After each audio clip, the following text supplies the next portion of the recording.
ये कहानी है खिलाड़ी के बल्ले से निकली उस पारी की, जैसी पारी क्रिकेट इतिहास में फिर कभी नहीं खेली गई। ये कहानी है एक भारतीय खिलाड़ी के उस जज्बे की जिसने इंडियन क्रिकेट की तकदीर हमेशा हमेशा के लिए बदल डाली। इस ऐतिहासिक इनिंग के बाद हिंदुस्तान में क्रिकेट खेल की तरह नहीं बल्कि एक धर्म की तरह देखा गया। लेकिन इस पारी की बदकिस्मती ये रही कि ये मैच लाइव रिकॉर्ड ही नहीं हुआ और मैदान के बाहर कोई भी इस ऐतिहासिक पारी को नहीं देख पाया। लेकिन ऐसा क्यों हुआ और इसकी असली वजह क्या थी, आइए देखते हैं। मैंने बहुत सारे इनिंग्स देखे पर मेरे मन में 175 नॉट आउट से बेहतर इन वनडे पारी मैंने देखी नहीं है। 18 जून 1983 टनब्रिज वेल्स का मैदान और सामने जिम्बाब्वे की वो टीम जो इसी वर्ल्ड कप में भारत से एक मैच हार चुकी थी और बदले की आग में कुछ भी कर गुजरने को तैयार थी। बता दूं कि यह आज की लोअर क्लास जिम्बाब्वे टीम नहीं थी, बल्कि ये 80 के दशक की वो जिम्बाब्वे थी जिसके खूंखार गेंदबाज इतने घातक हुआ करते थे कि ये बड़ी से बड़ी बैटिंग लाइनअप को पावर प्ले में ही खा जाते थे। और इस मैच में भी कुछ ऐसा ही होने वाला था। मैच शुरू होता है और टॉस के लिए सिक्का उछाला जाता है। कपिल देव टॉस जीतकर पहले बैटिंग करने का निर्णय लेते हैं और कपिल देव ये जानने के बावजूद भी बैटिंग का फैसला लेते हैं कि इस पिच पर पहले बैटिंग करना मानो मौत को दावत देने जैसा है। हालांकि इसके पीछे एक बड़ी वजह थी और वो ये कि इंडिया इस वर्ल्ड कप में अपने शुरुआती 2 मैच बैक टू बैक जीत चुकी थी, लेकिन अगले 2 मैच इंडिया इतनी बुरी तरह से हारी थी कि अखबारों की हेडलाइन समेत पूरी दुनिया भारत की जीत को तुक्का मान रही थी। क्योंकि इंडियन टीम इस वर्ल्ड कप से पहले टूर्नामेंट में सिर्फ और सिर्फ एक ही मैच जीती थी और वो भी ईस्ट अफ्रीका जैसी लोअर क्लास टीम से। लगातार 2 मैच हारने के बाद अब ये मैच इंडिया के लिए डू और डाई का मैच बन चुका था।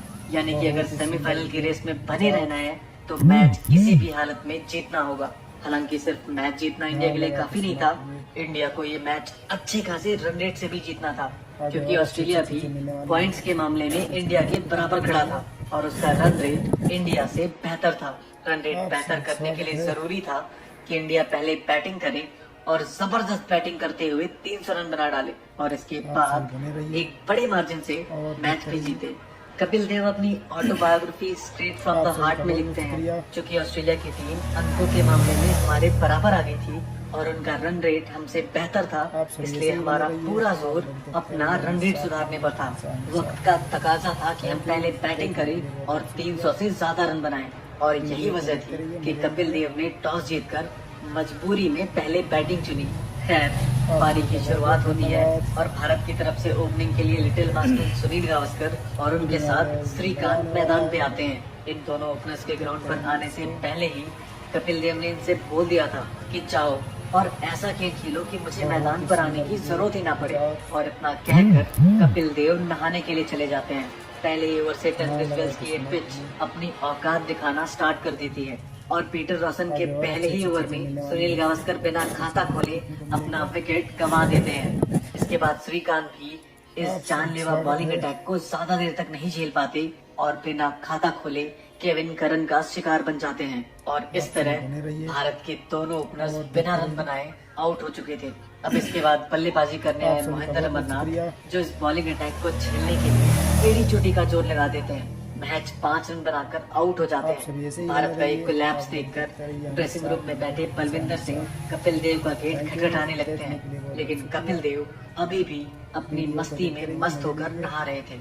संदीप पाटिल अपने बुक सैंडी स्टॉर्म में लिखते हैं कि कपिल ने सोचा कि शायद उनकी पारी देर से आएगी, इसलिए वो नहाने चले गए। लेकिन हमारे खिलाड़ी इतनी जल्दी आउट हुए कि मैंने अपने आप को यशपाल शर्मा के साथ क्रीज पर पाया और 12वें खिलाड़ी सुनील वॉल्सन दौड़कर हमारे पास क्रीज पर आकर बोले कि कपिल अभी भी वॉशरूम में नहा रहा है, कम से कम इतनी देर तक तो खेल जाओ कि कपिल देव बैटिंग के लिए वॉशरूम से बाहर आ जाए। हालांकि संदीप पाटिल की लाख कोशिशों के बाद भी वो जिम्बाब्वे पेसर को फेस नहीं कर पाए और तभी अगले ही पल में उन्होंने जिम्बाब्वे की रफ्तार के सामने दम तोड़ दिया। भारत का टॉप ऑर्डर पूरी तरह से तबाह हो चुका था। टीम का स्कोर अभी सिर्फ 9 रन तक ही पहुंच पाया था और भारत के 4 विकेट हाथ से जा चुके थे। जिम्बाब्वे के खिलाड़ी भारत के इस मातम को देखकर जश्न मना रहे थे और बीच मैदान पर मौत का नंगा नाच कर रहे थे। वहीं जिम्बाब्वे के फैंस तो इस जश्न में इतने पागल हो चुके थे कि स्टेडियम में बैठे बैठे ही शराब की बोतलें खोलने लग गए थे। इस वक्त स्टेडियम में बैठे इंडियन फैंस भगवान से दुआ मांग रहे थे कि कैसे भी करके इंडिया 100 रनों तक पहुंच जाए और पूरे देश की नाक कटने से बच जाए, क्योंकि आलम ये था कि अब 50 रन तक पहुंचना भी इम्पॉसिबल सा लग रहा था। जैसे जैसे इंडिया के विकेट गिर रहे थे वैसे वैसे बलविंदर सिंह उतनी ही तेजी के साथ गेट खटखटा रहे थे, लेकिन जैसे ही कपिल देव गेट खोलते हैं तो उनकी नजर ड्रेसिंग रूम पर बैठे उन सभी खिलाड़ियों पर पड़ती है जो नम आंखों के साथ अपना मुंह लटकाकर बैठे हुए थे। तभी कपिल देव ने उनसे टीम का स्कोर पूछा और उन सभी प्लेयर्स में से किसी की भी हिम्मत नहीं हुई कि वो कपिल देव को टीम का स्कोर बता सके। तभी टीम के मैनेजर मान सिंह उंगलियों के इशारों से कपिल को बता देते हैं कि टीम के 4 विकेट जा चुके हैं और अभी सिर्फ और सिर्फ 9 रन बने हैं। इतना सुनते ही कपिल देव जल्दी जल्दी कपड़े पहनते हैं और पैड और ग्लव्स लेकर नहीं आ रहे हैं। इस तरह कायरों की तरह हम देश की इज्जत नहीं डूबने देंगे। इसके बाद कपिल देव क्रीज पर उतरते हैं और यशपाल शर्मा को समझाते हैं कि तुम्हें बस क्रीज पर बने रहना है, तुम्हें रन बनाने की कोई जरूरत नहीं है, तुम अपना विकेट बचाकर रखो, बाकी सब मैं देख लूंगा। कपिल देव के आने के बाद भारतीय खेमे में उम्मीद की हल्की आस अभी भी बाकी थी। स्टेडियम में मौजूद हर इंडियन बस यही दुआ मांग रहा था कि कैसे भी करके इंडिया 100 रनों तक पहुंच जाए और बची हुई थोड़ी बहुत इज्जत बच जाए, क्योंकि अब मैच तो कहीं से भी इंडिया के पाले में नहीं बचा था। हालांकि जैसे तैसे थोड़ी साझेदारी बनती हुई नजर आई, तभी यशपाल शर्मा भी पीटर रोशन की गेंद पर कीपर को कैच थमा बैठे। इस वक्त इंडिया का स्कोर मैच 17 रन था और 17 रन के स्कोर पर भारत अपने 5 टॉप ऑर्डर बैट्समैन गंवा चुका था। अब यहाँ से मैच खत्म, वर्ल्ड कप खत्म और टीम इंडिया के उस कप्तान की कप्तानी भी खत्म, क्योंकि कपिल देव टीम के सबसे यंग कप्तान थे और उनकी कप्तानी में टीम की सिचुएशन साफ साफ बता रही थी कि इंडिया का सपना इंग्लैंड की सरजमी पर अब दम तोड़ चुका है। जब मैच 17 रन पर ही 5 विकेट गिर जाते हैं और इंडियन बैटिंग लाइनअप पूरी तरह से कोलैप्स कर जाती है, तब उस समय स्टेडियम में बचे खुचे फैंस भी टिकट फाड़ कर घर जाने लगते हैं, क्योंकि सालों बाद कुछ इंडियन फैंस ने टिकट खरीदकर भारतीय टीम पर इतना भरोसा जताया था। उस दौर में इंडियन फैंस का ये मानना था कि जब इंडिया मैच ही नहीं जीतती तो फिर टिकट पे पैसे क्यों बर्बाद करें। लेकिन इस वर्ल्ड कप में वेस्ट इंडीज जैसी अजय टीम को हराने के बाद फैंस ने इंडियन टीम पर भरोसा जताया था। हालांकि उस भरोसे पर इंडियन बैट्समैन पूरी तरह से पानी फेर चुके थे, लेकिन कपिल देव अभी भी क्रीज पर खड़े थे और उनको उस दिन मानो कुछ और ही मंजूर था। इसके बाद बैटिंग करने के लिए रॉजर बिन्नी आते हैं और रॉजर बिन्नी से भी कपिल देव का वही कहना था जो उन्होंने यशपाल शर्मा से कहा कि आपको सिर्फ अपना विकेट बचाना है। पूरा देश अब हार मान चुका था और अब लड़ाई बस अपनी इज्जत बचाने की थी। लेकिन भारत का वो कप्तान अब भी इस हारी हुई बाजी में जीत की राह खोज रहा था। अच्छे तरीके से खेल रहे थे। कपिल देव और रॉजर बिन्नी के बीच 60 रनों की साझेदारी हो जाती है और तभी रॉजर बिन्नी भी जिम्बाब्वे के सामने घुटने टेक देते हैं। अब भारत 76 के स्कोर पर अपना छठा विकेट भी गंवा लेता है। इंडिया 78 के स्कोर पर अपना 7वां विकेट भी खो देता है और जो फैंस 300 का सपना देख रहे थे वो अब यही दुआ मांग रहे थे कि कैसे भी करके भारत 100 रनों तक पहुंच जाए। लेकिन क्रीज पर मौजूद भारत का कप्तान अभी भी ऐसा स्कोर देख रहा था जिसके बारे में जिम्बाब्वे ने सपने में भी नहीं सोचा था। वक्त और हालात भारत की हार का जनाजा सजा चुके थे, लेकिन ये तो अभी कहानी का पहला पन्ना था। पूरी की पूरी कहानी तो अभी बाकी थी। और देखते रहिए। रवि शास्त्री के बाद मैदान पे आते हैं मदन लाल। मदन क्रीज पर खूंटा गाड़कर टिक जाते हैं और कपिल से कहते हैं कि आप अपना असली खेल खेलिए। लंच टाइम तक कपिल देव अपनी हाफ सेंचुरी बना चुके थे, लेकिन इन 50 रनों में उन्होंने एक भी बाउंड्री नहीं लगाई थी। वहीं आपको बता दें कि कपिल देव इस दौर में अपने विस्फोटक अंदाज के लिए जाने जाते थे, लेकिन टीम की दुर्दशा और इन हालातों के चलते उन्होंने अपने आक्रामक रवैये को रोक के रखा और टीम को डूबने से बचाए रखा। कपिल देव अपनी बायोग्राफी में लिखते हैं कि मैं क्रीज पर खड़ा होकर अपने आप से कह रहा था कि तुम्हें आखिरी ओवर तक खेलना है, और तभी मदन लाल ने मुझसे आकर कहा कि मैं एक छोर संभालता हूँ, आप रन बनाइए। 35वें ओवर के बाद जब लंच हुआ तो भारत का स्कोर था 7 विकेट पर 106 रन और मैं 50 रनों पर खेल रहा था। जब लंच टाइम में कपिल देव ड्रेसिंग रूम पहुंचे तो उन्होंने पाया कि इंडिया का कोई भी प्लेयर उनसे नजरें नहीं मिला पा रहा था, क्योंकि सभी प्लेयर अपनी इस तरह की घटिया परफॉर्मेंस से शर्मसार थे। कपिल देव बताते हैं कि जब मैं लंच के वक्त ड्रेसिंग रूम में पहुंचा तो मेरी कुर्सी के पास एक गिलास पानी रखा हुआ था। हमारी टीम में ये नियम है कि जब भी नॉट आउट बल्लेबाज लंच पे पवेलियन लौटता है तो टीम का रिजर्व खिलाड़ी उसके लिए प्लेट में खाना निकालकर उसके पास ले जाता है। लेकिन उस दिन मेरे पास लंच का दूर दूर तक कोई निशान नहीं था। मुझे डाइनिंग रूम जाकर खुद ही अपना खाना लेना पड़ा। मेरी समझ में नहीं आया कि मेरे साथी मेरे साथ ऐसा क्यों कर रहे हैं, और बाद में पता चला कि वो ऐसा मेरे गुस्से से बचने के लिए कर रहे थे। और ये सुनकर मैं बहुत जोर से हंसा। उस दिन मैंने लंच में कुछ नहीं खाया और 2 गिलास संतरे का जूस पीकर ही वापस खेलने के लिए पहुंच गया।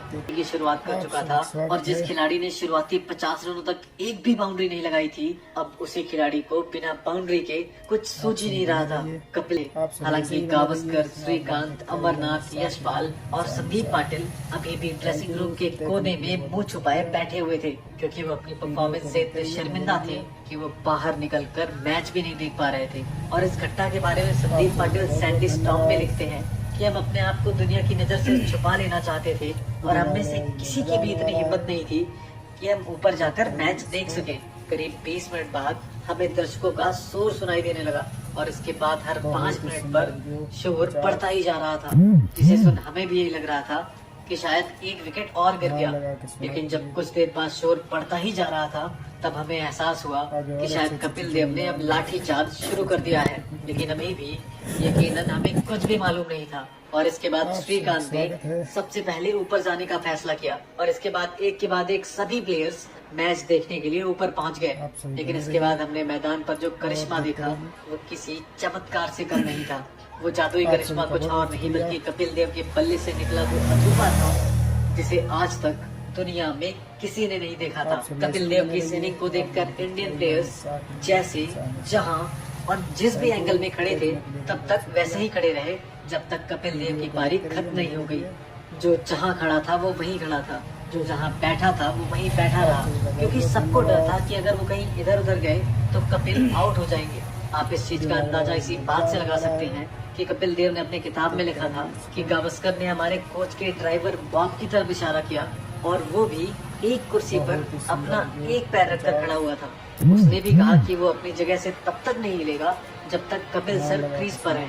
वही मेरी पत्नी रोमी ने मदन लाल की पत्नी अनु से कहा कि हम लोग अपना लंच नहीं करेंगे और भारत के अच्छे प्रदर्शन के लिए दुआ मांगेंगे। सुनील गावस्कर अपनी बुक आइडल्स में लिखते हैं कि जब कपिल 160 रनों पर बैटिंग कर रहे थे तब हम सभी डर रहे थे, क्योंकि इस वक्त कपिल ग्लेन टर्नर के 171 रनों के रिकॉर्ड से मात्र 11 रन ही दूर थे और हमें डर था कि कहीं तेज शॉट के चक्कर में ये रिकॉर्ड चूक ना जाए। लेकिन कपिल को इसका कोई अंदाजा नहीं था और वो तो बस अपनी धुन में ही मारे जा रहे थे। अब कपिल देव ने अपना पल्ला उठाकर इस मोमेंट को सेलिब्रेट किया। इस तरह कपिल देव 175 रन बनाकर नॉट आउट वापस आ चुकी थी, जिसमें अकेले ही कपिल देव ने 138 गेंदों पर 175 रन ठोक दिए थे। और कपिल देव की इस शानदार पारी में 16 चौके और 6 शानदार छक्के शामिल थे। जब कपिल देव इनिंग के बाद ड्रेसिंग रूम में लौटे तो उन्होंने पाया कि जो खिलाड़ी लंच से पहले मुंह लटकाकर बैठे थे और उदास होकर अपना सिर तक नहीं उठा पा रहे थे, अब वही सिर फक्र से ऊंचे उठे हुए थे। इंडिया के हर एक खिलाड़ी की आंखों में खुशी के आंसू झलक रहे थे। इस दौरान सुनील गावस्कर ने कपिल को पानी का ग्लास देते हुए कहा कि कपिल, बैड लक यार। इसलिए नहीं कि हम सब आज रन नहीं बना पाए, बल्कि इसलिए कि आज इस पारी को ग्राउंड के बाहर कोई नहीं देख सका, क्योंकि आज स्ट्राइक की वजह से बीबीसी इस मैच को लाइव टेलीकास्ट नहीं कर सका। आज इस मैदान में मौजूद हम ही वो भाग्यशाली हैं जिन्होंने इतिहास की इस बेहतरीन पारी को अपनी आंखों से देखा है। कपिल की ये पारी देख मैदान में बैठा हर शख्स बस तालियां बजाए जा रहा था, फिर वो चाहे भारतीय फैंस हो या फिर जिम्बाब्वे के फैंस, क्योंकि उस समय क्रिकेट एक जज्बात और प्योर इमोशन हुआ करता था। आज की तरह कोई सट्टाबाजी नहीं। इस पारी को लेकर रवि शास्त्री अपनी किताब स्टार गेजिंग में लिखते हैं कि इस पारी ने कपिल देव को क्रिकेट जगत में अमर कर दिया और इस जीत ने टीम इंडिया के अंदर पहली बार वो जज्बा पैदा किया कि हम भी वर्ल्ड कप जीत सकते हैं। आखिर में टीम कपिल देव ने जिम्बाब्वे के जबड़ी से छीनी थी, क्योंकि इस मैच में एक पल ऐसा भी आया था जब पूरी दुनिया ये मान चुकी थी कि इंडिया ये मैच हार चुका है और वर्ल्ड कप की रेस से बाहर हो चुका है। लेकिन आपको बता दूं कि इंडिया ये मैच जीतकर अगले मैच में ऑस्ट्रेलिया को भी हरा देता है और पहली बार वर्ल्ड कप के सेमीफाइनल में पहुंच जाता है। इसके बाद इंडिया इंग्लैंड को उसी की धरती पर हरा देता है और वर्ल्ड कप का फाइनल भी खेलता है, जहां उसका मुकाबला 2 बार की वर्ल्ड चैंपियन वेस्ट इंडीज से होता है, लेकिन वेस्ट इंडीज के 7 फुट लंबे गेंदबाजों का खौफ भी इस बार भारत को हरा ना सका और इस तरह भारत पहली बार क्रिकेट की दुनिया में वर्ल्ड चैंपियन बना।